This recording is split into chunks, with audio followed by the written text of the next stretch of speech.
trạng thái nội tâm kiến tạo thực tại. Hẳn ai trong chúng ta cũng từng trải qua cảm giác này, nỗ lực thay đổi công việc, chuyển đến một nơi ở mới, hay bắt đầu một mối quan hệ khác, chỉ để rồi nhận ra những vấn đề cũ vẫn quay trở lại dưới một hình hài mới. Chúng ta cố gắng sửa chữa, kiểm soát và sắp đặt lại thế giới bên ngoài với hy vọng tìm thấy sự bình yên, nhưng dường như ta chỉ đang chạy trong một vòng lặp mệt mỏi, nhưng tri thức cổ xưa lại đề xuất một cách tiếp cận hoàn toàn khác. Thay vì xem thế giới là một thực thể bên ngoài cần được chinh phục, họ nhìn nó như một tấm gương phản chiếu trung thực. Họ cho rằng thế giới không phải là thứ để thay đổi từ bên ngoài, mà là sự phản hồi chính xác của trạng thái nội tâm. Sức mạnh thật sự không nằm ở hành động mạnh mẽ, mà nằm ở một sự đảo chiều rất khẽ từ bên trong. 1. Thế giới không xảy ra với bạn, nó đang phản hồi về lại bạn. Một trong những sự thật khó chấp nhận nhất là thế giới bên ngoài vận hành như một tấm gương khổng lồ, hay một mặt nước im lìm. Nó không tự tạo ra điều gì, mà chỉ phản chiếu lại một cách trung thực và chính xác từng làn sóng mà trạng thái nội tâm của bạn phát ra. Từ nhỏ, chúng ta được dạy rằng cuộc đời là một chuỗi các sự kiện bên ngoài và chúng ta chỉ có thể phản ứng lại chúng. Ta tin rằng mình là người nhận, là người phải thích nghi. Nhưng chân lý này đảo ngược hoàn toàn thứ tự đó. Nội tâm mới là nguồn gốc, và thực tại chỉ là sự phản hồi. Khi hiểu điều này, góc nhìn của chúng ta thay đổi triệt để. Ta không còn là nạn nhân của hoàn cảnh, mà nhận ra một mối liên kết vô hình giữa thế giới cảm xúc bên trong và những sự kiện ta gặp bên ngoài. Ta im lặng không phải vì bất lực, mà vì nhận ra cuộc sống chưa từng rời khỏi tay ta, nó chỉ đang chờ ta hiểu đúng cách để chạm vào. Khi đã chấp nhận rằng thế giới là một tấm gương, câu hỏi tự nhiên nảy sinh, tấm gương đó đang phản chiếu chính xác điều gì bên trong ta, bởi vì một khi con người chạm đến sự thật này, toàn bộ cách họ sống sẽ thay đổi, không phải thay đổi bằng hành động mạnh mẽ, không phải bằng những toan tính vật chất, mà bằng một sự đảo chiều rất khẽ từ bên trong. 2. Cuộc đời không nghe điều bạn muốn. Nó nghe điều bạn ghi là. Chúng ta thường nghĩ rằng nếu muốn điều gì, chỉ cần nói ra hoặc suy nghĩ về nó thật nhiều. Ta lặp lại những câu khẳng định tích cực, lời tôi muốn thành công, lời tôi muốn bình yên. Nhưng rồi ta ngạc nhiên khi cuộc sống dường như không lắng nghe, đó là vì cuộc đời không phản hồi lại những mong muốn bề mặt hay lời nói của chúng ta. Nó phản hồi lại những cái tín hiệu thầm lặng, trạng thái mặc định, lớp cảm giác sâu kín nhất mà chúng ta đang mang. Tri thức cổ xưa gọi đây là gì? Bầu khí quyển của tâm. Một người có thể cố gắng tạo ra một suy nghĩ tích cực. Nhưng nếu toàn bộ bầu khí quyển nội tâm của họ vẫn là sự thiếu thốn, lo âu hay sợ hãi, thì suy nghĩ tích cực kia chỉ như một đám mây nhỏ không thể thay đổi cả một bầu trời giông bão. Đây là một sự phân biệt cực kỳ quan trọng. Nó giải thích tại sao việc suy nghĩ tích cực đơn thuần thường thất bại. Thế giới không đáp lại lời nói, nó đáp lại lớp cảm giác sâu kia.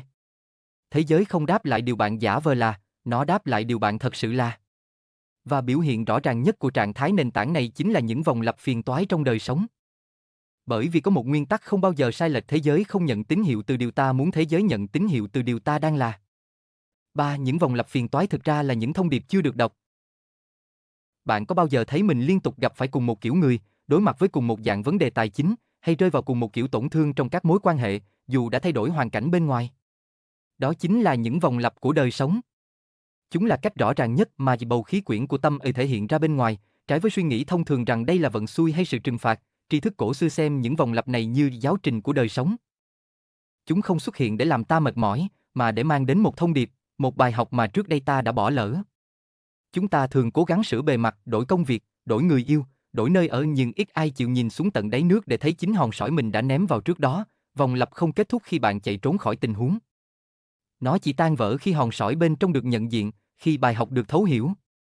Khi bạn thay đổi được niềm tin cốt lõi, chữa lành được nỗi sợ, hoặc nhận ra giá trị của bản thân, tức là khi trạng thái nội tâm của bạn thay đổi, câu chuyện bên ngoài cũng tự động thay đổi theo. Vòng lặp không đến để làm ta mệt mỏi, nó đến để ta nhìn thấy điều mà trước đây ta chưa đủ tỉnh để nhìn. 4. Trùng hợp không hề ngẫu nhiên, đó là ngôn ngữ của vũ trụ. Một cuộc gặp gỡ bất ngờ mở ra một cơ hội lớn. Một thông tin tình cờ tìm thấy đúng lúc bạn cần nhất. Một cánh cửa đóng lại và ngay lập tức một cánh cửa khác mở ra. Chúng ta thường gọi đây là những sự trùng hợp ngẫu nhiên, tuy nhiên, từ góc nhìn siêu hình, không có gì là ngẫu nhiên. Những sự kiện này là những phản hồi chính xác và được sắp đặt một cách tinh tế từ vũ trụ, hoàn toàn tương ứng với tần số bên trong mà bạn đang phát ra.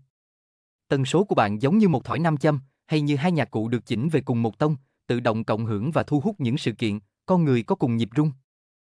Khi hiểu được điều này, cuộc sống không còn là một chuỗi sự kiện rời rạc, mà trở thành một cuộc đối thoại đầy ý nghĩa. Sự trùng hợp trở thành ngôn ngữ của vũ trụ, là chiếc la bàn tinh tế cho bạn biết mình đang đi đúng hướng hay cần điều chỉnh lại nội tâm. Một sự trùng hợp tốt đẹp là tín hiệu bạn đang đi đúng đường. Một sự trùng hợp khó chịu là lời nhắc rằng có điều gì đó bên trong bạn đang cần được nhìn lại.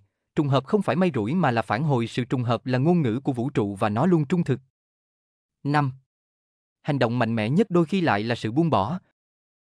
Trong một thế giới tôn vinh sự nỗ lực, kiểm soát và nắm giữ, chân lý cuối cùng này có vẻ lạ lùng nhất, hành động mạnh mẽ nhất đôi khi lại là sự buông bỏ không phải là thất bại hay từ bỏ.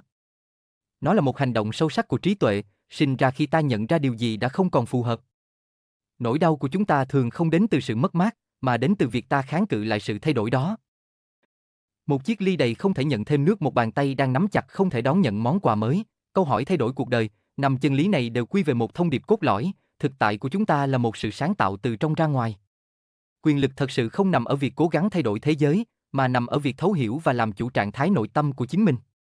Khi bên trong bạn thay đổi, thế giới bên ngoài không có lựa chọn nào khác ngoài việc phản hồi lại sự thay đổi đó.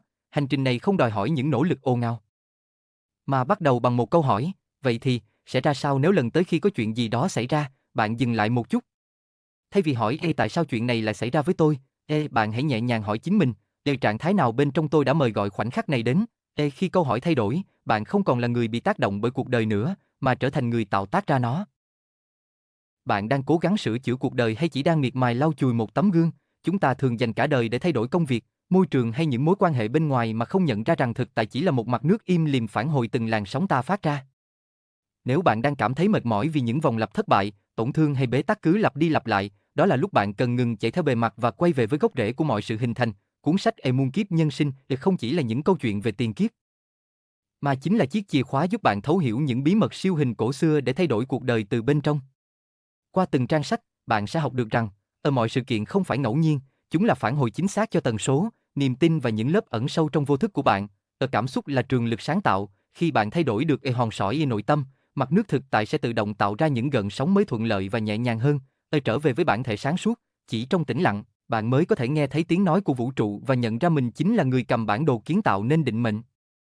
Đừng tiếp tục sống trong vô thức và để thế giới dẫn dắt. Hãy sở hữu muôn kiếp nhân sinh ở ngay hôm nay để bắt đầu cuộc đối thoại có ý thức với thực tại, buông bỏ những chiếc khuôn cũ kỹ và mở ra một hành trình mới sáng rõ, bình an hơn. Nhấp link dưới phần mô tả để thay đổi từ bên trong.